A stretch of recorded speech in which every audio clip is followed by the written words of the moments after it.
नमस्कार, मैं श्यामगिरी। आप देख रहे हैं टीएफडी इंडिया न्यूज 24। टीएफडी इंडिया न्यूज 24 में आप सभी दर्शकों का स्वागत है।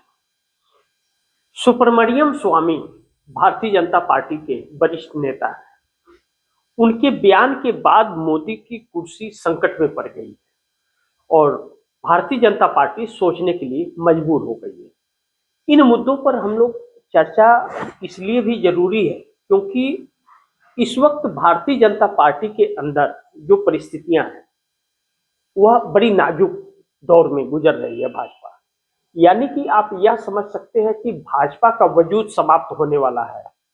आने वाले वक्त में भाजपा को चलाने वाला कोई रहेगा नहीं, क्योंकि जिस तरह से नरेंद्र मोदी भाजपा के अंदर बड़े बड़े पदाधिकारियों को रख रहे हैं, जैसे नितिन नवीन को राष्ट्रीय कार्यकारी अध्यक्ष बनाया गया और अब उन्हें अध्यक्ष बनाने का राष्ट्रीय अध्यक्ष बनाने की तैयारी है, या उत्तर प्रदेश में जैसे रखा गया है, बनाया गया है, या बाकी के राज्यों में जैसे अध्यक्ष बनाए जा रहे हैं, उन अध्यक्षों का कोई वजूद नहीं है। अमित शाह हैंडल करने वाले हैं, मोदी हैंडल करने वाले हैं, जैसे कहने वाले हैं वैसे वह घूमने वाले हैं। यानी कि गुड्डा गुड्डी का खेल राजनीति को समझ लिया गया है। वजह बहुत साफ है कि भारतीय जनता पार्टी इस वक्त सबसे अमीर पार्टियों में एक शुमार हो गई है, क्योंकि धन की कमी नहीं है। पूरा चंदा वसूला गया है, धंधा किया गया, सरकार की आड़ में एक धंधा चलाया गया मोदी द्वारा। लेकिन अब सुब्रमण्यम स्वामी ने जो ट्वीट करके जो सवाल खड़े कर दिए हैं कि प्रधानमंत्री नरेंद्र मोदी का चेहरा बदल देना चाहिए, इसे हल्के में नहीं ले सकते। यह बड़ी गंभीर मामला है और यह देश का मामला है। हालांकि सुब्रमण्यम स्वामी ने अपने ट्वीट में भाजपा और आरएसएस का जिक्र किया है और देश का जिक्र किया है, लेकिन यह सवाल भाजपा और आरएसएस का नहीं है, यह सवाल देश का है कि नरेंद्र मोदी जिस तरह ट्रंप के सामने सरेंडर हैं, और राहुल गांधी भी कहते थे कि सरेंडर है, अब ट्रंप ने इन बातों की पुष्टि कर दी है पूरी तरह से कि नरेंद्र मोदी हमारे सामने सरेंडर है। और नरेंद्र मोदी का वह राज भी खुल गया जो प्लीज सर बोल करके रिक्वेस्ट करते हुए ट्रंप से मिलने के लिए नजर आ रहे हैं कि प्लीज सर मुझे मिलने का वक्त दे दीजिए। इतनी क्या उत्सुकता थी ट्रंप से मिलने की, मैं नहीं जानता इन बातों को। लेकिन सुब्रमण्यम स्वामी के ट्वीट जो अब एक्स बन गया है,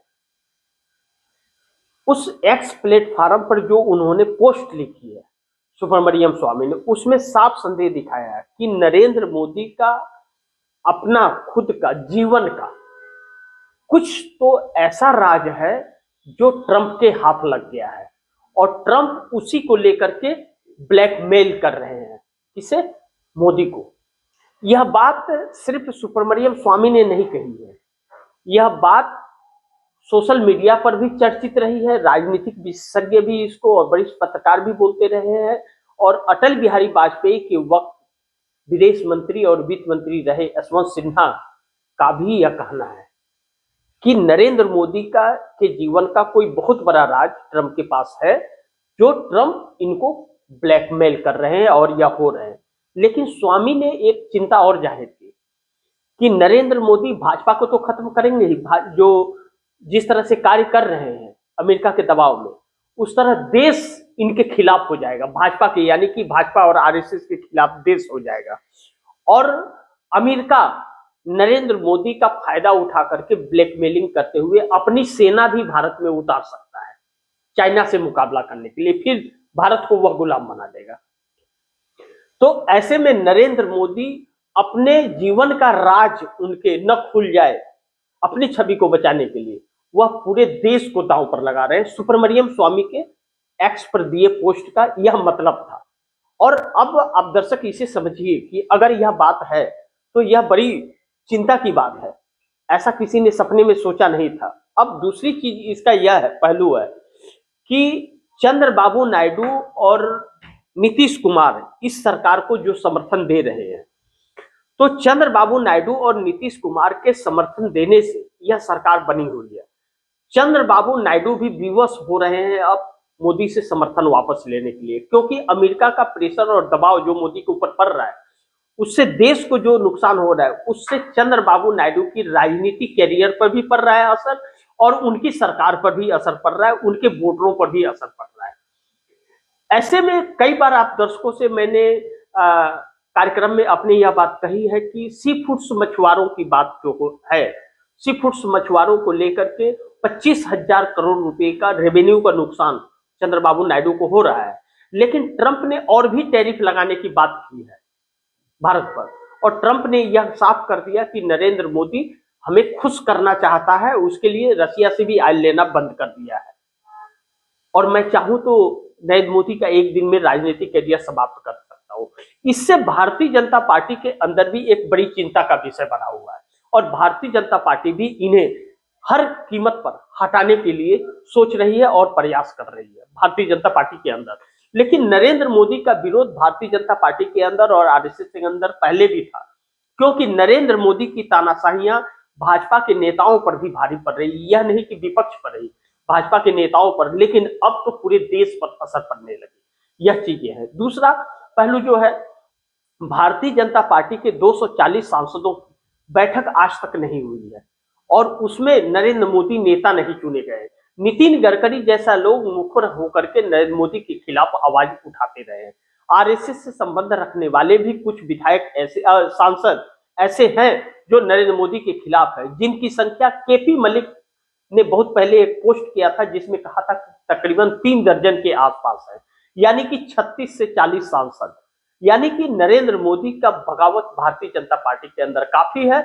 मौके की तलाश थी और वह अब मौका पूरा होता हुआ नजर आ रहा है, जो नरेंद्र मोदी के लिए संकट पैदा कर सकता है। लेकिन दूसरी तरफ नीतीश कुमार के साथ भी मोदी के रिश्ते अच्छे नहीं हैं, और मोदी जिस तरह से इस वक्त राजनीति कर रहे हैं और नीतीश कुमार जिस तरह से हमलावर हैं, मोदी के लिए यह संकट पैदा हो सकता है। कहा जा रहा है कि संक्रांत का जो वक्त है, संक्रांत नरेंद्र मोदी के लिए बहुत भारी पड़ सकता है, यानी कि 14 जनवरी खरवास खत्म हो जाएगा। खरवास खत्म होने के बाद में नीतीश कुमार कुछ बहुत बड़ा फैसला कर सकते हैं, जिस पर वह रणनीति के तहत काम कर रहे हैं। सुनने में यह भी आ रहा है कि तेजस्वी यादव को नीतीश कुमार राज्यसभा सांसद बना करके भेजने वाले हैं।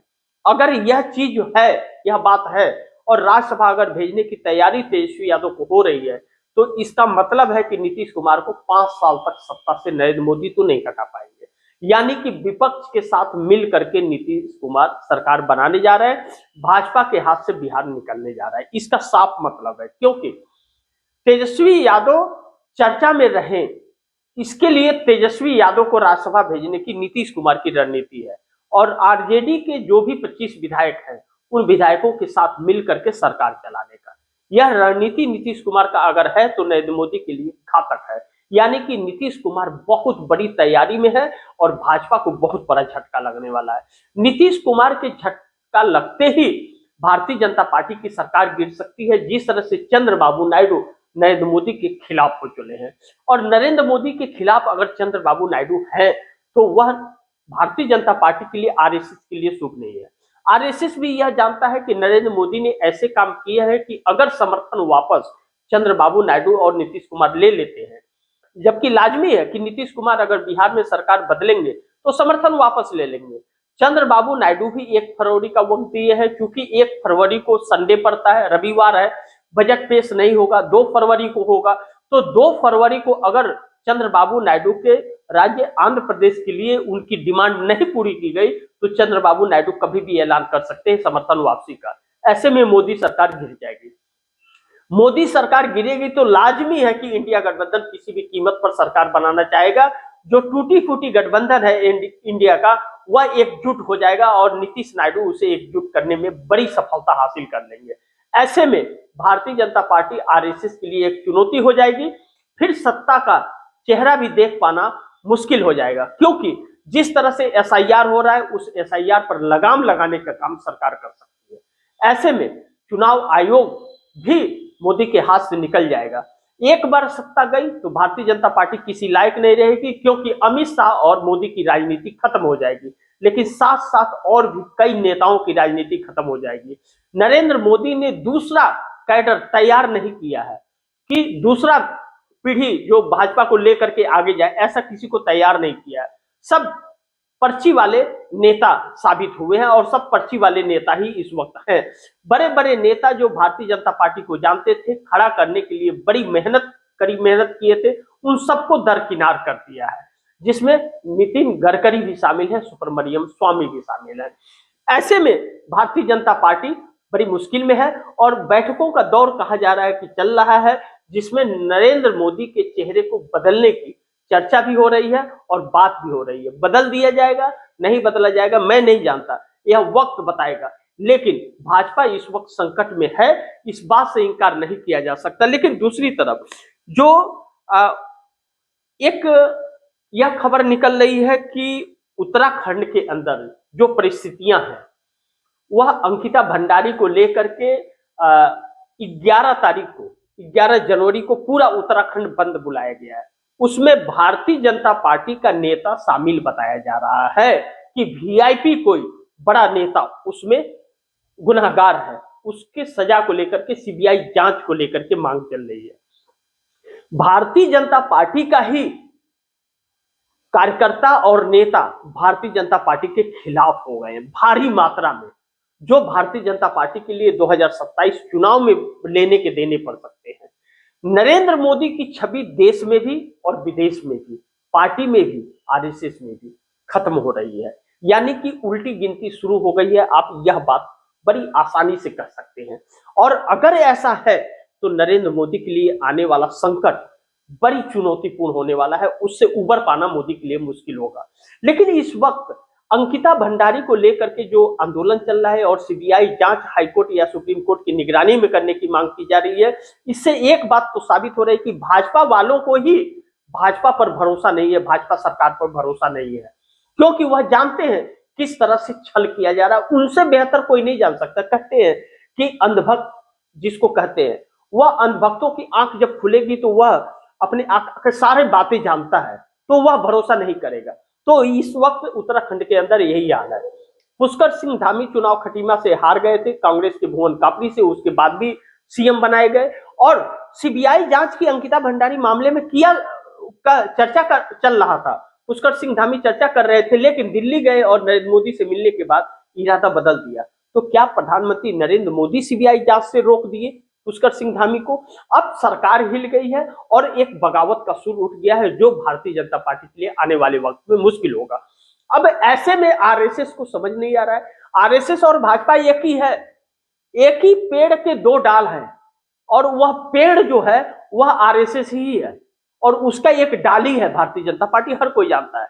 लेकिन नरेंद्र मोदी ने उस पेड़ को डाली बना दिया और डाली पेड़ बन गया। समझ रहे हैं ना? अब आरएसएस पेड़ है, उसकी उपज भारतीय जनता पार्टी है, लेकिन नरेंद्र मोदी ने भारतीय जनता पार्टी की उपज आरएसएस को मोहताज बना दिया।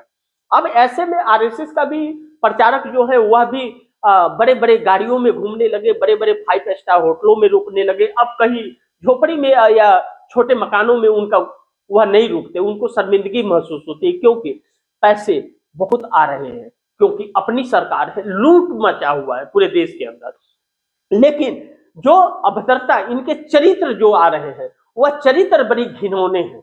इसको लेकर के भारतीय जनता पार्टी में जब आपस में आक्रोश है, तो फिर भारतीय जनता पार्टी चुनाव में जाएगी तो वह क्या जीत हासिल करेगी। लेकिन जब तक चुनाव आयोग साथ है तब तक कोई दिक्कत नहीं है। लेकिन नरेंद्र मोदी हटा दिए गए, उस समर्थन वापस नीतीश और नायडू ने ले लिया और सरकार गिर गई, तब तो सरकार बड़ी संकट में आ जाएगी। इसी बात का चिंता भारतीय जनता पार्टी के कार्यकर्ताओं और नेताओं में है। आरएस और भारतीय जनता पार्टी के कुछ नेता इस पर गहन विचार कर रहे हैं।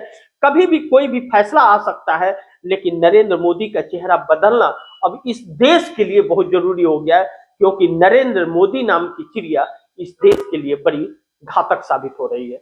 इसी के साथ आप दर्शकों से इजाजत चाहूंगा। आप दर्शकों की क्या राय है, क्या सुझाव है, कमेंट बॉक्स में जरूर दीजिएगा। इस खबर को ज्यादा से ज्यादा शेयर कीजिएगा, अपने दोस्तों को भी कहिएगा आगे शेयर करें।